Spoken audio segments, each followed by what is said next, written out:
Que se passe-t-il dans l'esprit d'une personne prête à commettre un meurtre contre un autre être humain? Comment se sentait-il? Ressentez-vous du remords, de la tristesse, de la culpabilité? Comment réagissent-ils après? Est-ce qu'ils paniquent et s'enfuient? Ou bien continuent-ils leur vie comme si de rien n'était? Et que se passe-t-il lorsqu'ils sont capturés? Peuvent-ils s'en sortir en parlant? Il y a beaucoup de questions sur le comportement des meurtriers et des tueurs en série, et malgré de longues périodes d'études, il y a peu de réponses.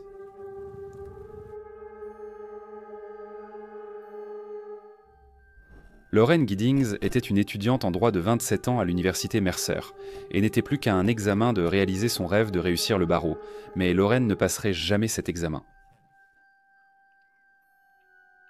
Souvent, nous ne voyons jamais les conséquences ni l'état mental d'un meurtrier, nous ne les voyons que bien plus tard lorsqu'ils comparaissent devant le tribunal et ont été préparés par un avocat. Mais cette fois-ci, nous l'avons vu. Oui, je sais qu'ils ont fait beaucoup de choses. Je pense que c'est là qu'ils ont retrouvé le corps, ou ce qu'ils ont pu récupérer là-bas. Le corps? Aviez-vous entendu ou vu quelque chose là-bas?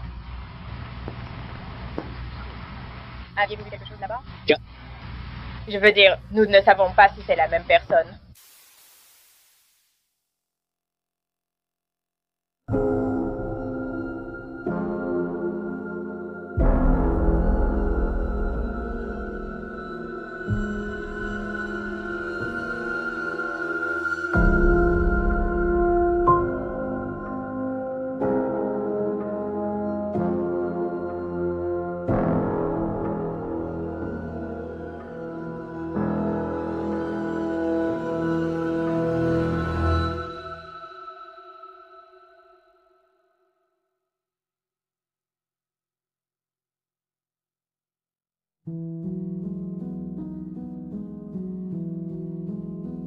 Lorraine Giddings est née le 18 avril 1984 à Tacoma Park, dans le Maryland.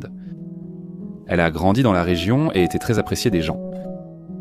Elle a ensuite déménagé dans le sud, à Macon, en Géorgie, pour étudier le droit à l'université Mercer.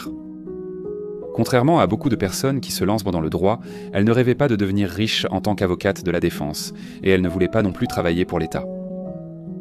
Son rêve était de devenir avocate commise d'office pour aider les personnes aux moyens limités qui avaient un besoin d'aide juridique dans un système où la puissance financière décide souvent de l'issue d'un procès. Un rêve cruellement ironique au vu des événements à venir.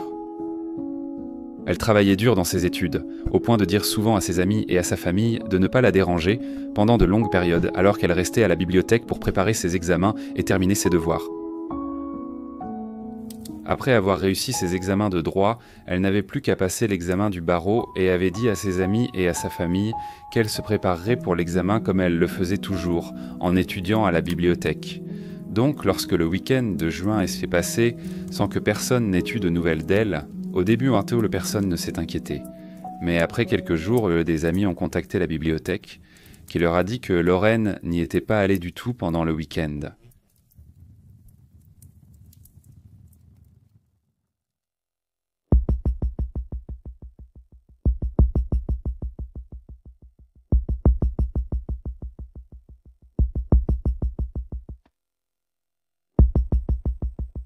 Après avoir signalé Lorraine comme personne disparue, la police locale s'est rendue à son appartement, qui se trouvait de l'autre côté de la rue par rapport à l'université.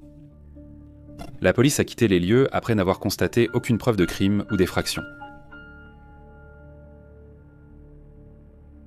Ses amis et sa famille ont utilisé un double des clés pour entrer dans l'appartement et fouiller les lieux. En voyant les clés et le sac à main de Lorraine dans l'appartement, ils ont été encore plus convaincus qu'il lui était arrivé quelque chose de grave et ont poursuivi leurs recherches. L'une de ces personnes était un camarade de classe, Stéphane McDaniel, qui a été interviewé par les médias locaux puisqu'il vivait lui aussi dans ses appartements. Je veux dire, non, personne ne l'a vu depuis samedi. Je n'ai rien vu. Je veux dire, j'ai toujours entendu du bruit dehors, mais c'était surtout des gens qui passaient. Et elle vient tout juste d'être diplômée de Mercer? Oui, elle et moi, et on était tous les deux étudiants en droit. Nous avons été diplômés en mai dernier. Après quelques jours de plus sans nouvelles de Lorraine, la famille a de nouveau contacté la police, insistant sur le fait qu'il devait lui être arrivé quelque chose de grave. Le répartiteur du 911 leur a dit de vérifier à nouveau à l'intérieur de l'appartement, cette fois pour chercher des signes indiquant qu'elle y était peut-être récemment. Des signes comme des serviettes mouillées ou des tickets de caisse dans la poubelle. Mais après des heures de recherche, ils n'ont trouvé aucun signe de ce qui était arrivé à Lorraine. Selon la sœur de Lorraine avait mentionné à plusieurs reprises que, lorsqu'elle était chez elle, elle avait parfois l'impression d'être observée, que parfois, après être rentrée de chez des amis ou de la famille, elle retrouvait des choses, dans des positions inhabituelles dont elle ne se souvenait pas les avoir laissées ainsi. Malgré ces sensations étranges, elle disait aussi qu'elle n'avait jamais eu l'impression d'être en danger, juste un étrange sentiment de malaise.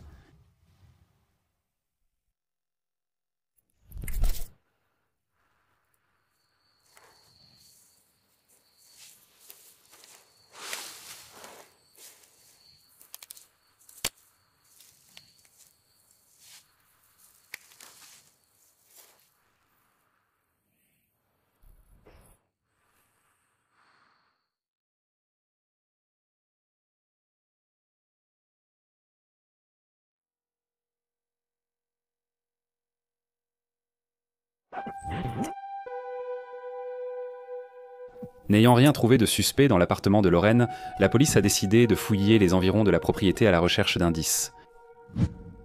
À l'intérieur d'un sac poubelle en plastique, la police a trouvé un corps démembré. Il lui manquait tous ses membres, ainsi que sa tête. Peu de temps après, une équipe de presse locale parcourait la zone pour recueillir des témoignages lorsqu'ils sont tombés sur l'un de ses camarades de classe. L'as-tu vu traîner avec quelqu'un à ce moment-là? Je veux dire non, personne ne l'a vu depuis samedi, je n'ai rien vu. Je veux dire, j'ai toujours entendu du bruit dehors, mais c'est juste des gens qui passent, en gros. On ne sait tout simplement pas où elle est. Et pour ce qui est du parking, je sais qu'ils ont beaucoup fouillé là-bas. Je crois que c'est là qu'ils ont retrouvé le corps ou ce qu'ils ont retrouvé là-bas. Encore un. Aviez-vous entendu ou vu quelque chose là-bas? Aviez-vous vu quelque chose là-bas? Je veux dire, on ne sait pas si c'est la même personne, tu vois ce que je veux dire. Ils ont sorti un corps de là, plus tôt. On ne sait pas si c'est la même personne ou pas. C'est pour ça qu'on essaye de demander aux gens s'ils savent qui vivait là.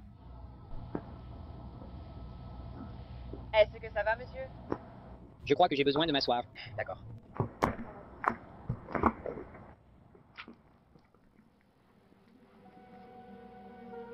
Un McDaniel très choqué n'était clairement pas préparé à entendre une nouvelle aussi dévastatrice, et s'est assis sur le trottoir pour reprendre son souffle. Après être resté assis un moment, il s'est ressaisi et a poursuivi l'entretien. Ce que McDaniel ne savait pas, c'est que cet entretien ferait de lui une personne d'intérêt dans l'affaire. Mais est-ce que vous étiez ensemble quand même? Non. Nous étions dans... Ce sont deux personnes différentes. Il y a deux entreprises qui le proposent. Le capitaine le propose et Barbie le propose. Je ne connais personne qui voudrait lui faire du mal. Elle était aussi gentille qu'on puisse l'être.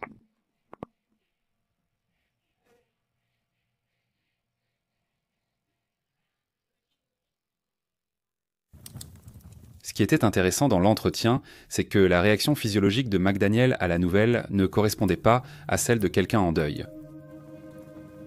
Lorsqu'ils sont en deuil, les gens présentent généralement les signes suivants. Le déni, dans lequel la personne refuse de croire que le défunt est son proche et insiste sur le fait qu'il s'agit d'une erreur.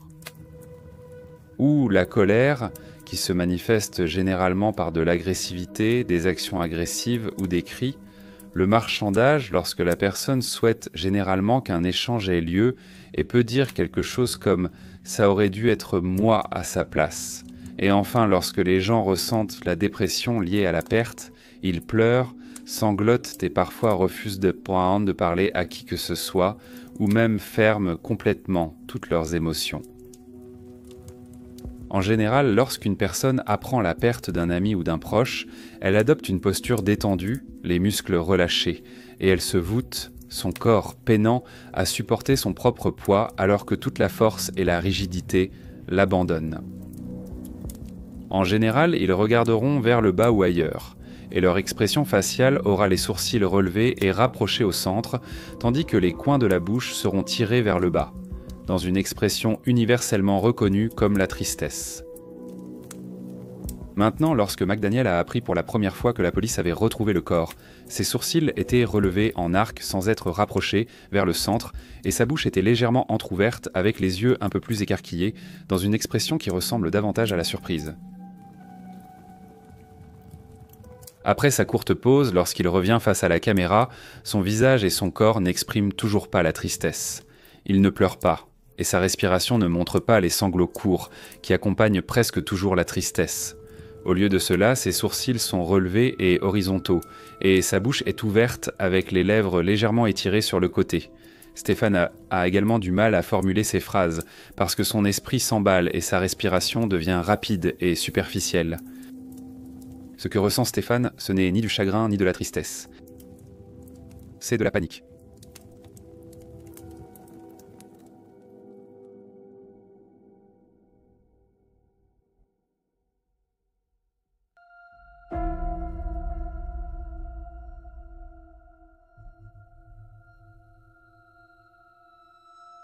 Dans le cadre de l'enquête, Stéphane a été invité au commissariat pour être interrogé.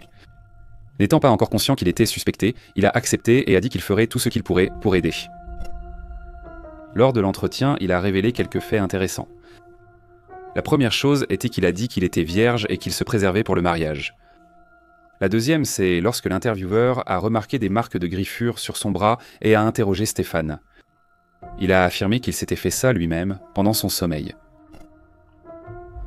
Les détectives ont feint de croire à son histoire et lui ont demandé s'il accepterait de les laisser fouiller sa maison. Peut-être sans se rendre compte de la situation dans laquelle il se mettait et sans avocat pour l'en empêcher, Stéphane accepta à contre-cœur.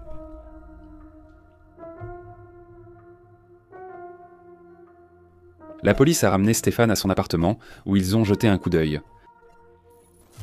L'appartement était en désordre et mal organisé, ce qui reflétait aussi son apparence extérieure. Parmi une myriade d'effets personnels et de déchets, il y avait une collection de petits couteaux et d'épées, ainsi que quelques préservatifs.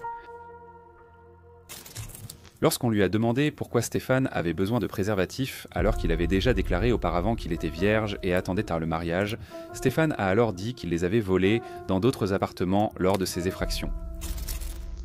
Cela a donné à la police un motif probable pour arrêter Stéphane, car non seulement il vivait dans le même immeuble que la victime, mais il avait aussi admis s'être introduit dans d'autres appartements. Il a été menotté et escorté jusqu'au commissariat pour être interrogé.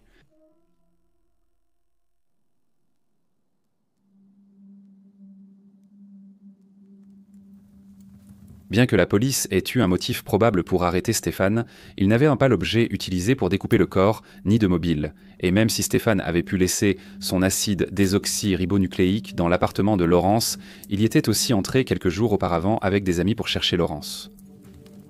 Cela donnerait donc une raison valable pour que son acide désoxyribonucléique se trouve sur les lieux, même si c'est une preuve très contestée en raison de sa longue histoire d'obtention par la violence et la coercition. Les aveux sont toujours considérés comme la référence absolue dans les affaires criminelles, car les jurys sont très enclins à les croire. Les enquêteurs du commissariat sont entrés dans la pièce en s'attendant à ce que le jeune homme paniqué, maigre et désorganisé qu'ils avaient vu à la télévision soit facilement persuadé d'avouer. Il ne pouvait absolument pas être préparé à ce qui s'est réellement passé.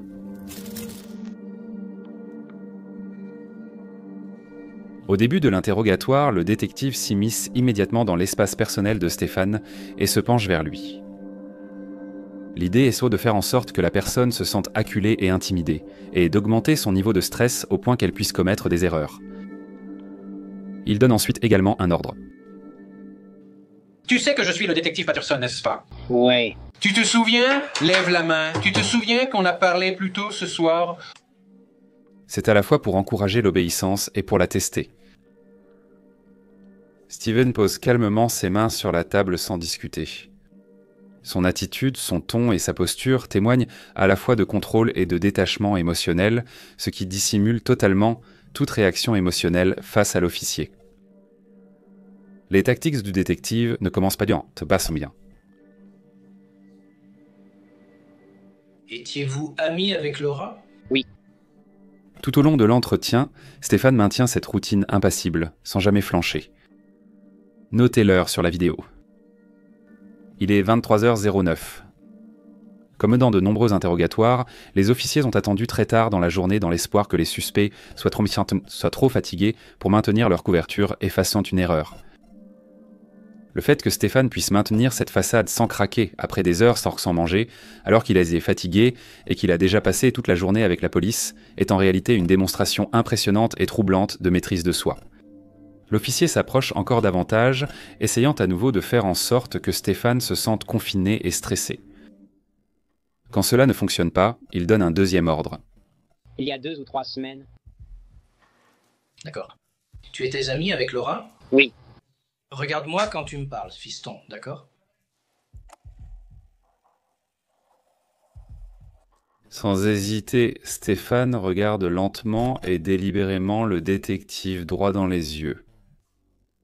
Cette action finit par faire en sorte que le détective soit celui qui se sent confiné et stressé, et il recule pour mettre de la distance entre lui et Stéphane. À l'exception du moment où l'officier dirige son regard vers la photo de Lorraine, Stéphane ne détourne plus jamais les yeux du détective. Même lorsque l'officier répond à un appel téléphonique, Stéphane le fixe du regard tout le temps.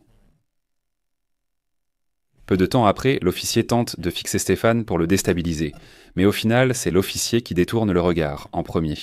Je ne sais pas où elle est. Ce n'est pas ce que tu as dit aux médias. Tu ne t'es pas tenu devant cette caméra en disant « Ah, je ne sais pas, je ne sais pas ».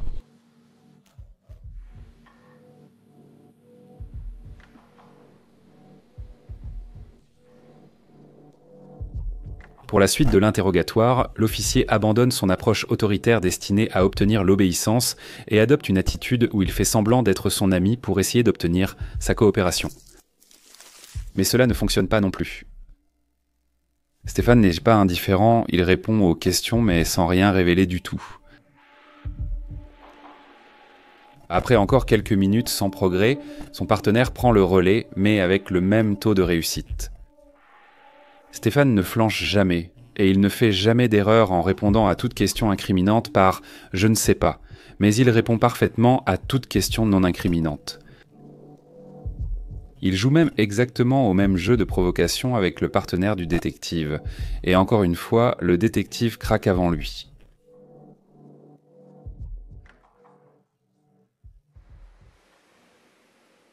As-tu nettoyé? Non. Tu ne l'as pas fait? Non. On dirait que tu as utilisé du produit ménager pour nettoyer. Je sais à quoi ça sent. Ma femme sent comme ça tout le temps quand elle nettoie la maison. Tu as utilisé un produit pour nettoyer ton appartement, n'est-ce pas? Non. Steven, tu veux me dire que Comment ton appartement est-il nettoyé? Je l'ai nettoyé. D'accord. Quand as-tu nettoyé ça pour la dernière fois, Steven? Je ne me souviens pas. C'était cette semaine? Non. Tu veux dire que tu passes toute une semaine sans nettoyer? Oui. Pourquoi? C'est horrible, Steven. Est-ce que c'était peut-être pendant le week-end dernier? Non. Ce n'était pas, si tu ne peux pas t'en souvenir. Alors comment peux-tu me dire que tu n'as pas rangé ton appartement le week-end dernier? Il y a 1 minute, tu ne pouvais pas t'en souvenir.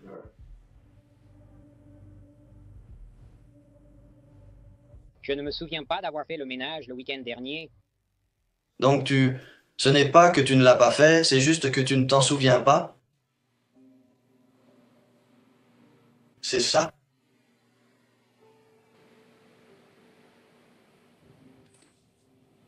Aide-moi, mon pote.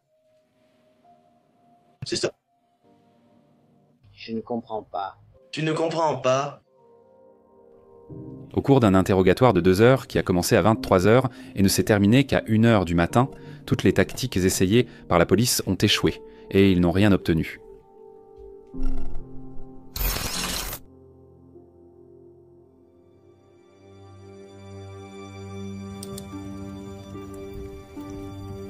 Après l'échec à obtenir des aveux de Stéphane, la police et le procureur savaient qu'ils allaient avoir besoin de preuves substantielles dans un état où la peine de mort est appliquée pour lever tout doute raisonnable.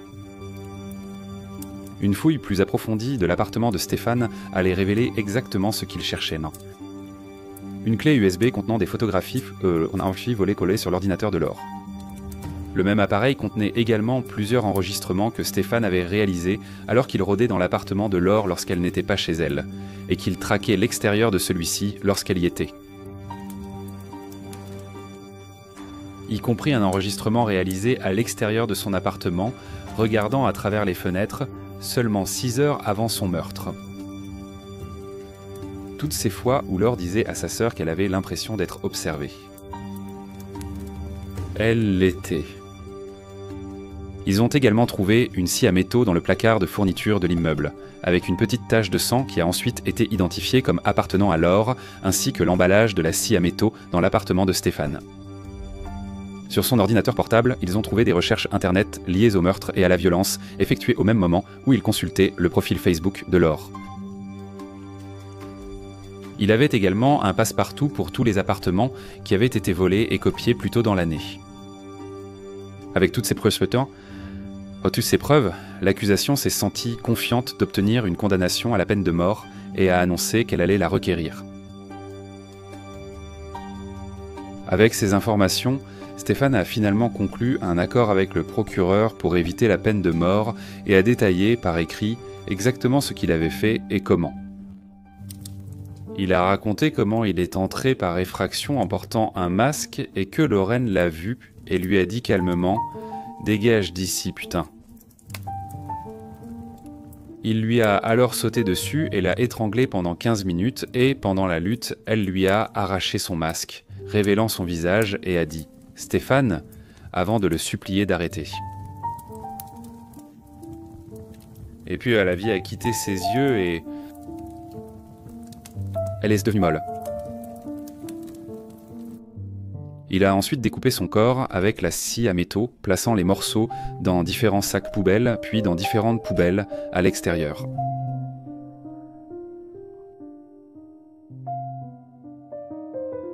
Tout au long de son arrestation et de son incarcération, il n'a jamais semblé éprouver de remords pour ce qu'il avait fait, pas même lorsque certains amis de Lorraine ont pris la parole au tribunal.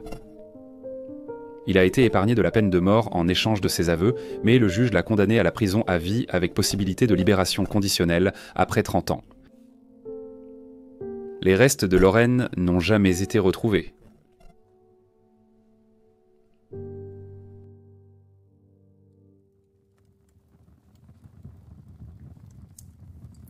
Je ne fais pas habituellement le truc du feu de camp à la fin des vidéos où il y a une réponse définitive.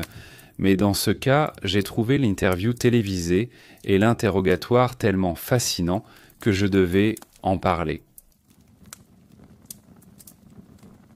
C'était intéressant de voir Stéphane retourner sur la scène du crime aussi effrontément à la télévision.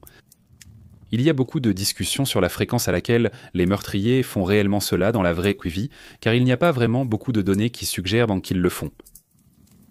Mais le FBI classe quand même les meurtriers en 3 catégories. Organisés, désorganisés et mixtes. Les tueurs organisés planifièrent à l'avance.